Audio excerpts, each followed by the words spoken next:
Pues ante todo darle las gracias a los organizadores del Congreso por haberme invitado y por estar en una reunión tan grata con tan buenos amigos.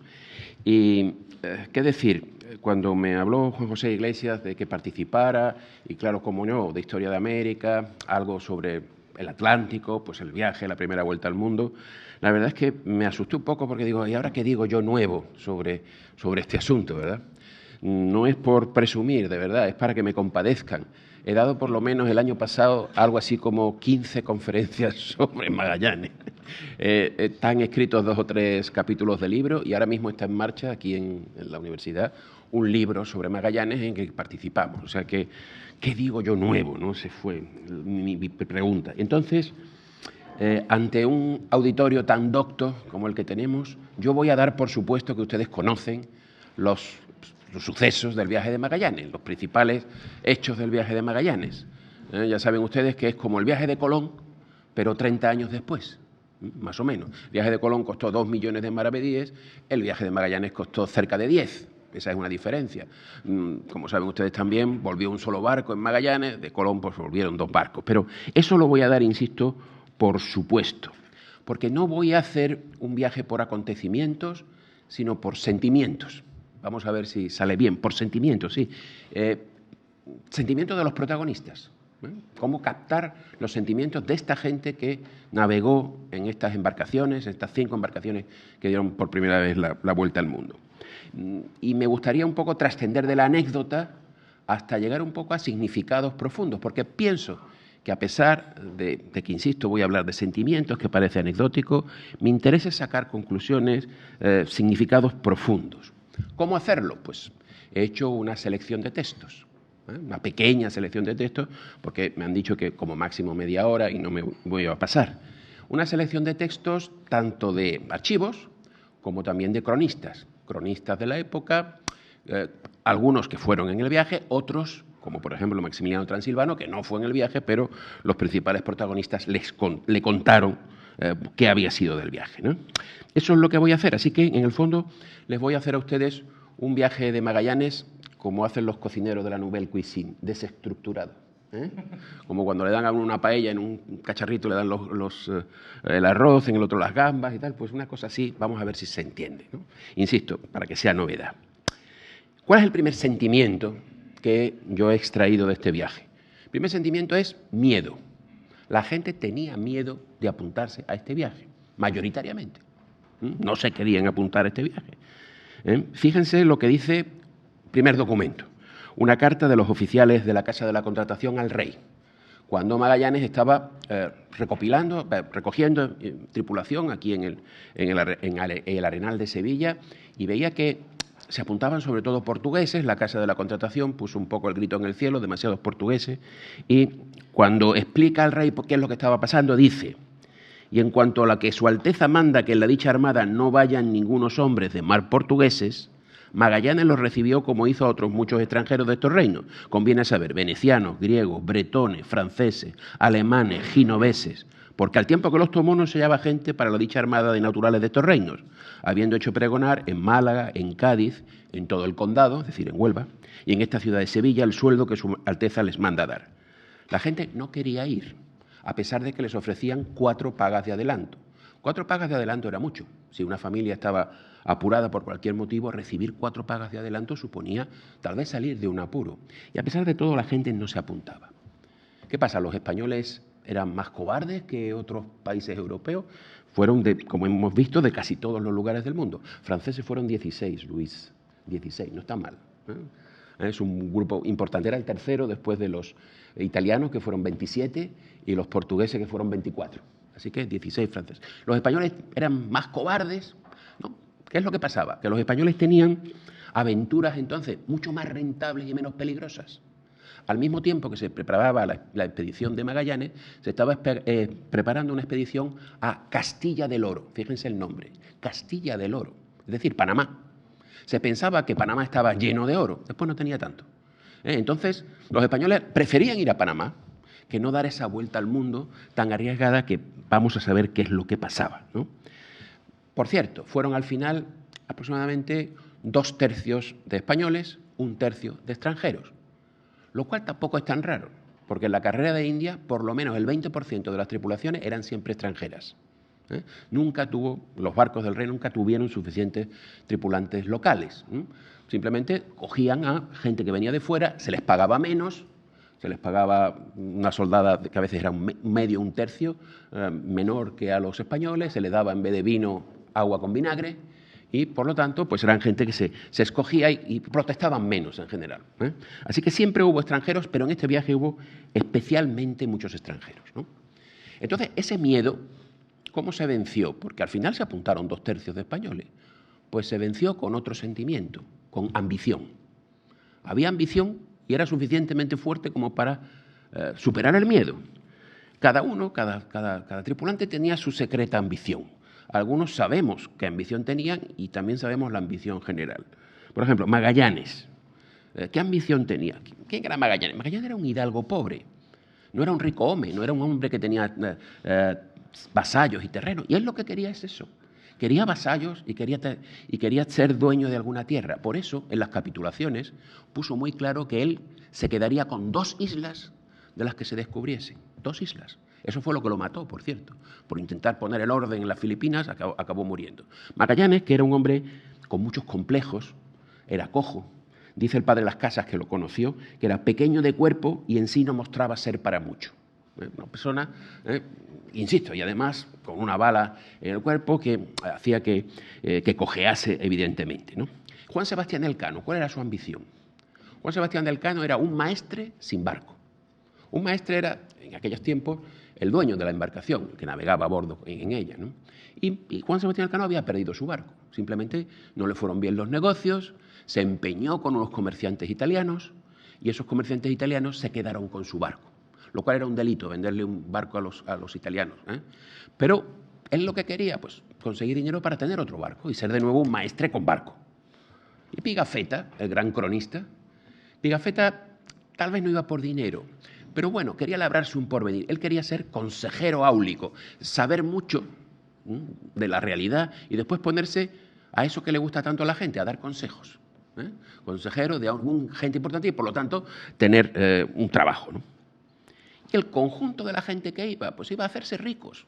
No había otra manera de superar el miedo que la esperanza de hacerse ricos. Fíjense, por ejemplo, la carta, que es una carta que hace poco ha comprado el Archivo de Indias, del Cano al emperador, nada más llegar a Sanlúcar de Barrameda. Dice el Cano, muy contento, que ha vuelto de donde nace la especiería. Un término muy, muy bonito, de donde nace la especiería. Dice, ha de saber vuestra majestad cómo navegando a las dichas islas del Maluco descubrimos el alcanfor, la canela, las perlas, el jengibre, la nuez moscada, la pimienta, el sándalo. Son palabras que casi cuando uno las pronuncia parece que huelen bien, ¿verdad?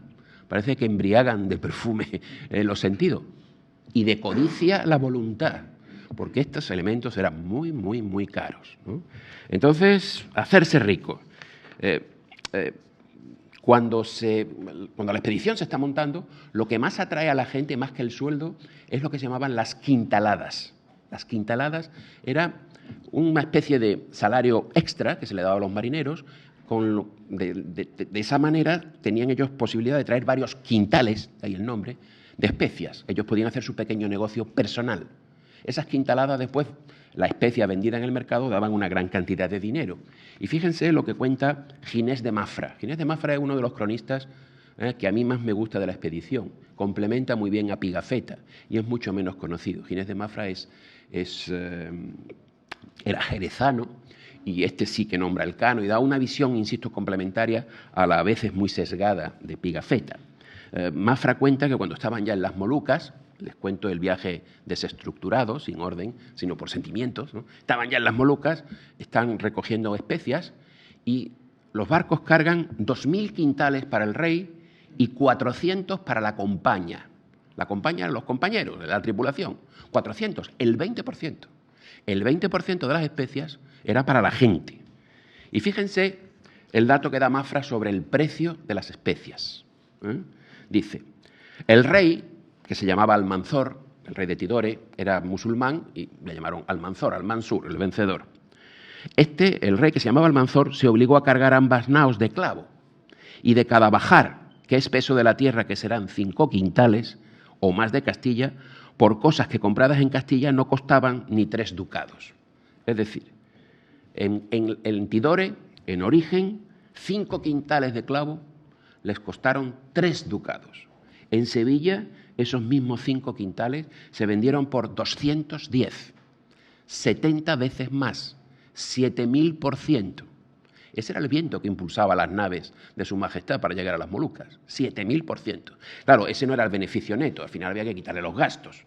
Quitados los gastos, los sueldos y todo, al final el beneficio fue ridículo porque nada más que llegó un barco. Fueron un 4% en 3 años, un 1,3% anual. Un beneficio escaso y mucho menor de lo que se conseguía en los viajes a Indias, a las Indias occidentales me refiero, ¿no? Pero en cualquier caso, había un 7000% de incremento en el precio. Pero para llegar a ese precio había que sufrir mucho. No era fácil llegar a las Molucas. No era fácil, sobre todo, volver. Fueron muchos los sufrimientos. El sufrimiento es otro de estos sentimientos que les voy yo a expresar, ¿no? También el Cano, en la carta que le manda al emperador, da una frase que se parece mucho a esa que ustedes habrán oído de sangre, sudor y lágrimas. Sangre, sudor y lágrimas se atribuye a Winston Churchill, pero realmente la dijo Lord Byron por primera vez en un poema. Bueno, pues el Cano dice algo parecido en la carta al emperador, que ellos han pasado algo parecido a sangre, sudor y lágrimas. Dice: suplico a vuestra majestad por los muchos trabajos, sudores, hambre, sed, frío y calor que esta gente ha padecido en servicio de vuestra majestad, les haga merced de la cuarta y veintena. Quería que no pagara impuestos por lo mucho que habían sufrido. Así que el sufrimiento fue muy intenso. ¿Cuándo pasaron peores momentos este grupo de personas? Pues cuando atravesaron los grandes espacios oceánicos, cuando atravesaron el enorme Pacífico y el enorme Índico, los dos grandes océanos. Yo tengo los textos, no les voy a leer el del Pacífico, es muy conocido. No sé si saben ustedes cuando dicen que se comieron el cuero, pasaron navegando 3 meses y medio, más de 3 meses y medio navegando el Pacífico, y se comieron todo. Se comieron el cuero que rodeaba los mástiles, se comieron serrín, se comieron las ratas, costaban no sé cuántos ducados, lo pasaron muy mal. Todavía lo pasaron peor, y es una hazaña náutica más grande, el paso del Índico. Porque desde que salieron de Timor hasta que volvieron, hasta que pararon por primera vez en Cabo Verde, pasaron 5 meses. 5 meses sin tocar tierra. Lo intentaron alguna vez, pero no pudieron tocar tierra. En el Pacífico estuvieron 3 meses y pico. Aquí en el Índico, más el Atlántico después hasta llegar a Cabo Verde, 5 meses sin navegar. Nunca se había hecho eso, sin tocar tierra, nunca. Fíjense el texto que les voy a leer del Cano, cuando cuenta la vuelta, que todavía, insisto, náuticamente es más importante, porque además navegaron para huir de los portugueses a 40 grados de latitud sur, que es lo que llaman los marinos los 40 rugientes, donde hay temporales impresionantes. Dice: habiendo partido de la última de aquellas islas, Timor, en 5 meses, no tocamos en tierra ninguna por temor al rey de Portugal, que tiene ordenado en todos sus dominios de tomar esta armada a fin de que vuestra majestad no tenga noticias de ella. Y así se nos murieron de hambre 22 hombres, por lo cual arribamos a la isla de Cabo Verde, donde el gobernador de ella me apresó el batel con 13 hombres. Pero resolvimos de común acuerdo morir antes que caer en manos de los portugueses, y con grandísimo trabajo de la bomba, bajo la sentina, que de día y de noche no hacíamos otra cosa que echar agua afuera, estando tan extenuados como hombre alguno lo ha estado, con ayuda de Dios y de Nuestra Señora, después de pasado 3 años, regresamos. Esto de la sentina y darle a la bomba era un trabajo durísimo. Fíjense, los barcos de madera todos rezuman agua, y cuando han pasado 3 años en la mar, muchísimo más. La sentina estaba llena de agua, tal vez llevaba el agua por las rodillas. Entonces había que coger una bomba y todo el día y toda la noche bombear el agua afuera. Los contramaestres solían pintar en la sentina una raya con pintura blanca. Era la raya de la vida, porque abajo ponían vida y encima ponían muerte. Si el agua llegaba a la raya, el barco se hundía, y todo el tiempo dándole a la bomba. Así que extenuados llegaron. Esta cosa que les he contado del paso de los grandes océanos, aparte de la anécdota, nos indica también el gran el gran descubrimiento geográfico de este viaje. El gran descubrimiento geográfico no fue que la Tierra era redonda. Ya se sabía que la Tierra era redonda, aunque ahora se comprueba empíricamente. El gran descubrimiento fue el tamaño que tenía la Tierra. Eso sí que fue un descubrimiento. Se pensaba que el Pacífico era muy pequeño. Por eso todos estos viajes extraños de Colón que quieren llegar a las Indias muy rápidamente. Ahora se sabe el tamaño que tiene el Pacífico. Ahora se sabe el tamaño que tiene el Índico porque han estado 3 y 5 meses navegándolo. Se sabe. El Pacífico tiene 162 millones de kilómetros cuadrados. Caben en él todos los continentes emergidos dentro.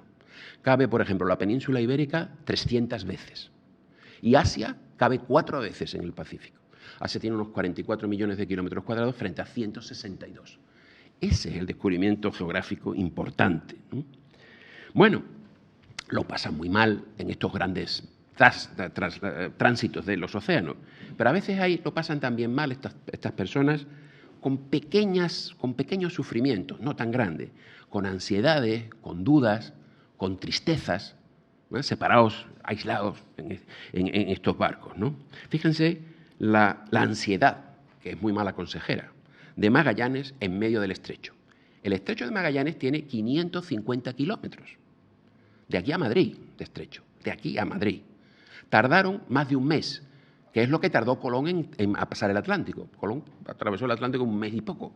Pues aquí tardaron más tiempo en cruzar solo el estrecho de Magallanes, ¿no? Y Magallanes, estando en medio del estrecho, dice, este va a ser el estrecho, pero no estoy seguro. Y fíjense la tensión interna de este hombre. Dice Mafra, aquí estaba el Magallanes muy pensativo, a ratos alegre, a ratos triste, porque cuando le parecía que aquel era el estrecho que él había prometido, alegrábase tanto que decía cosas de placer. Luego se tornaba triste, si por alguna imaginación le parecía que no era aquel el estrecho. Al fin determinóse seguir la obra hasta el final. Todavía estaba en medio y no sabía si la ansiedad, ¿no? La ansiedad, por ejemplo, o las dudas. A las personas que estaban en esta tesitura a veces les asaltan dudas muy peligrosas. Ya saben ustedes que cuando la vida o la muerte depende de la decisión propia, uno se pone muy nervioso. De lo que yo decida me salvo. Cuando estaban en las Molucas, mucha gente decidió no volver a España. Dudaban, ¿vuelvo o me quedo? Las Molucas, bueno, es un paisaje tropical, verde, frondoso, la gente les trataba bien y mucha gente se quedó, simplemente no volvió. Ante la duda de pasar el mar o no pasarlo, decidieron no pasarlo. Hubo mucha gente que se quedó. E incluso cuando tomaban la decisión, a veces la tristeza no se evitaba, porque fíjense, pónganse en situación, quedan 2 barcos, la Victoria y la Trinidad. Están en las Molucas, están cargando clavo, tienen los barcos hasta arriba de clavo y cuando van a salir, una de las naves tiene una importante vía de agua, no puede seguir. 5 meses de reparaciones. El monzón que soplaba de tierra a mar en ese momento era favorable para ir por la ruta del Cabo de Buena Esperanza. Pero después de 5 meses el monzón cambiaría. Entonces, por eso, un barco intentó volver por el Pacífico y el otro volvió por el Índico. Y se tienen que separar los 2 barcos. Compañeros de mucho tiempo se separan. Fíjense la tristeza de la separación. El tiempo era excelente para el viaje, dice Pigafetta, y debíamos partir cuanto antes, pero tuvimos que esperar a que nos trajesen las cartas que nuestros compañeros que se quedaban en las Malucco mandaban a España. Mandaban el correo, las cartas a sus seres queridos, y no pudimos levar ancla hasta el mediodía. Entonces los barcos se despidieron con una descarga recíproca de la artillería. Los nuestros nos siguieron en la chalupa tan lejos como pudieron y nos separamos, en fin, llorando. Se separan y cuando se tienen que decir, la chalupa que los sigue, de los compañeros que se quedan, al final se despiden todos llorando. Bueno, hasta ahora nada más que he contado tristezas, ¿no? Vamos a contar alguna alegría, que a verlas también las hubo, alguna alegría. Alegría, ¿cuándo tenían alegría? Bueno, pues cuando llegaban al fin de alguna de estas travesías tan importantes, ¿no? Cuando, por ejemplo, ven por fin el océano Pacífico, el nuevo mar, ¿no? Cuando navegaban por el estrecho, siempre navegaban de día, de noche fondeaban. Y de día iban siempre las chalupas, los barcos auxiliares, que eran importantísimos, delante, sondeando con una sonda en la mano, para saber la profundidad. Y una de estas chalupas las han mandado por delante y por fin viene con la noticia de que han visto el nuevo mar. Y cuenta así Pigafetta la escena. Los marinos de la chalupa volvieron al tercer día y nos comunicaron que habían visto el cabo en que termina el estrecho y un gran mar, esto es el océano. Todos lloramos de alegría, porque se puede llorar de alegría. Antes lloraban de tristeza al separarse, ahora lloran de alegría cuando han visto por fin el mar. Han visto el Pacífico, pero el Pacífico hay que cruzarlo. Y también lloran todos de alegría cuando por fin llegan a las Marianas, por fin han pasado el mar y han encontrado una isla habitada en la que se pueden tomar agua y tomar alimentos frescos. Yendo navegando esta armada el día que fue 17 de marzo del año 1521, uno que estaba en la gavia, la vela que cruza, la verga que cruza el Palo Mayor, que se llamaba Navarro, dijo a grandes voces: «Tierra, tierra». Con esta subida palabra todos se alegraron tanto que el que menos señales de alegría mostraba se tenía por más loco, como lo sentirá bien quien en tal estado se ha visto. Por estas nuevas que dio, se le dieron albricias, joyas de oro que valdrían hasta 100 ducados, que es un buen premio, ¿no? También se alegraron muchas veces con los placeres de Oriente. Oriente tenía realmente bellezas y placeres, ¿no? A los navegantes, por ejemplo, a Elcano, a Vázquez de Espinosa, los montaron en Borneo en elefantes con gualdrapas, los llevaron al palacio del sultán de Borneo, les dieron a beber bebidas aromatizadas con canela, durmieron aquella noche en colchones de plumas y con sábanas de seda, ellos que dormían sobre las tablas de la cubierta, en fin, lo pasaron muy bien y lo cuentan. Y después estaban, bueno, las bellezas de las bailarinas orientales. Pigafetta tiene algunas escenas un poco subidas de tono, que yo, por supuesto, no contaré aquí, pero sí les voy a contar esta, de un baile que él recordaba en Filipinas, las hermosas Filipinas bailando desnudas. Estas muchachas eran muy bonitas, casi tan blancas como las europeas, y no por ser ya adultas dejaban de estar desnudas. Algunas, sin embargo, llevaban un trozo de tela de corteza de árbol desde la cintura a las rodillas, pero las otras estaban completamente desnudas. El príncipe me hizo bailar con 3 de ellas desnudas.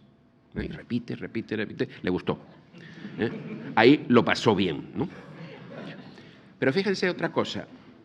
Algunos se muestran, estos son sentimientos, impasibles. En un determinado momento las personas nos saturamos también de sufrimientos o de alegrías, ¿no? Impasibilidad, insensibilidad.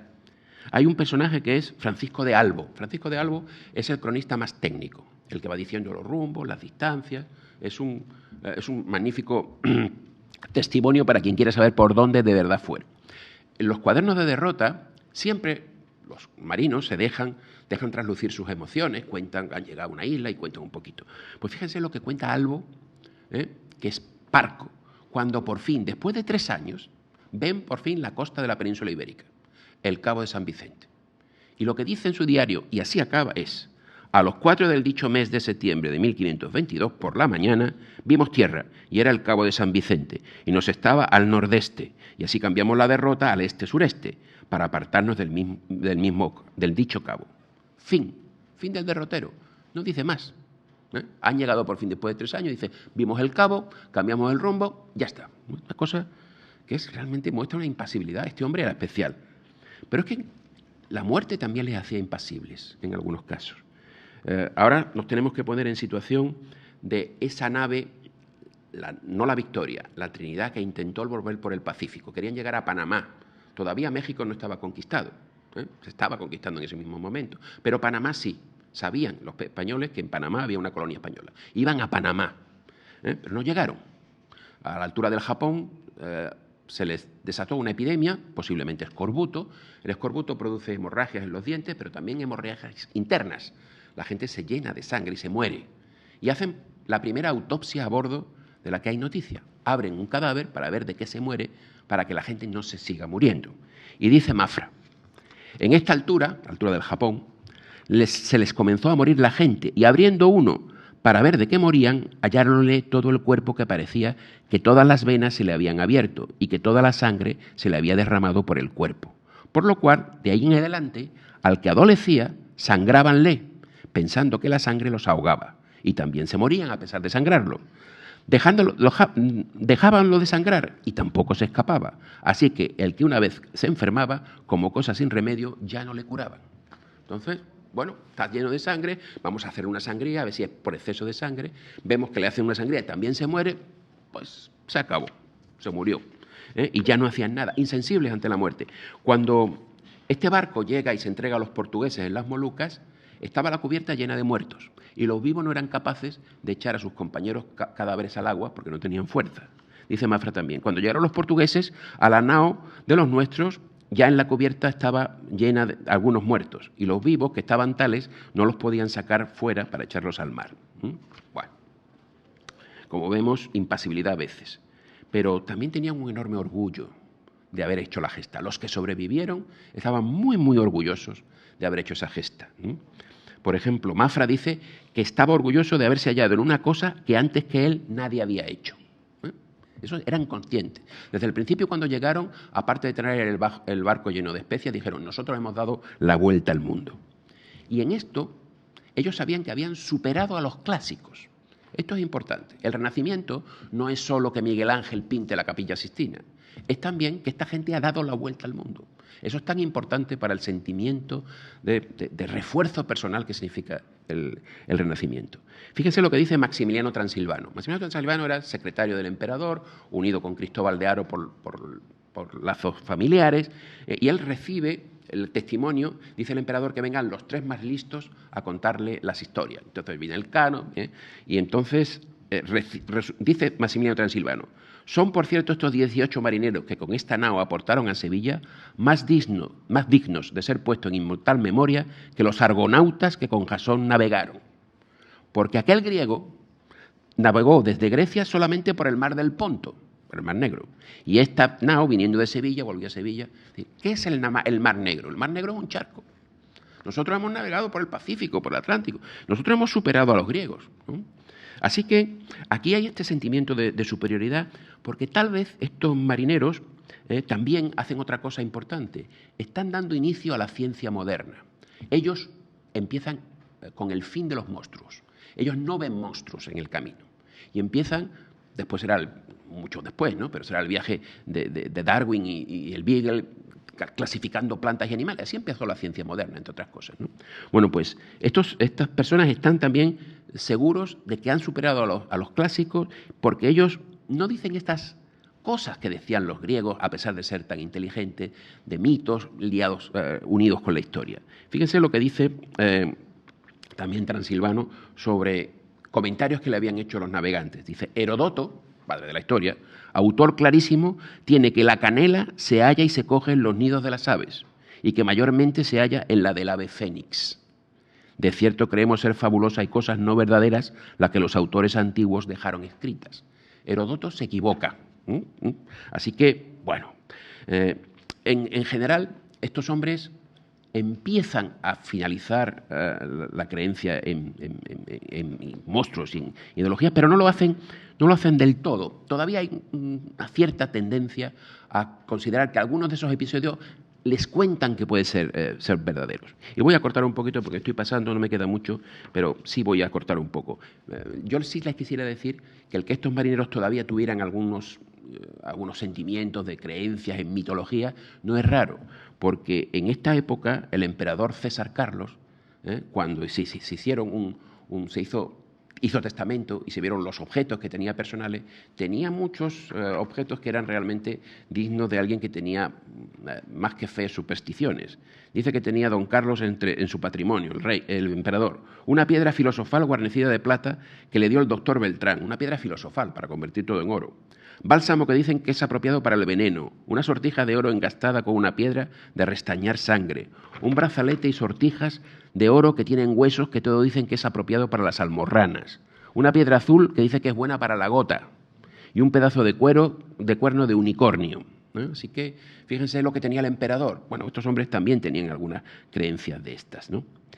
Y finalmente el último sentimiento, ¿no? El desarraigo. ¿Tuvieron desarraigo al volver? Sí, muchos de ellos ya no sabían qué hacer al volver. Por ejemplo, Ginés de Mafra, cuando volvió, su mujer se había casado con otro. Él volvió 5 años después. No supo qué hacer y se metió de nuevo en los barcos y acabó navegando otra vez por el Pacífico, porque ya no sabía qué hacer. El Cano, cuando volvió a embarcarse en una segunda expedición con 3 hermanos y un cuñado. No volvió ninguno. Porque posiblemente estas personas, después de tanto tiempo, ya no sabían qué hacer. Y termino diciéndole una última cosa. ¿Sintió mucho la sociedad de su tiempo la muerte de estos hombres?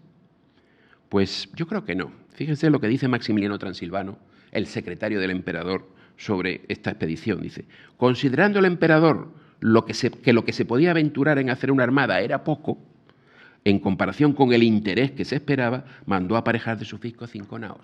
Era poco, que eran 5 naos y 250 desgraciados. Poco. La sangre es la argamasa con la que se edifican muchos imperios. Y en este caso, 250 hombres no fueron gran cosa, ¿no?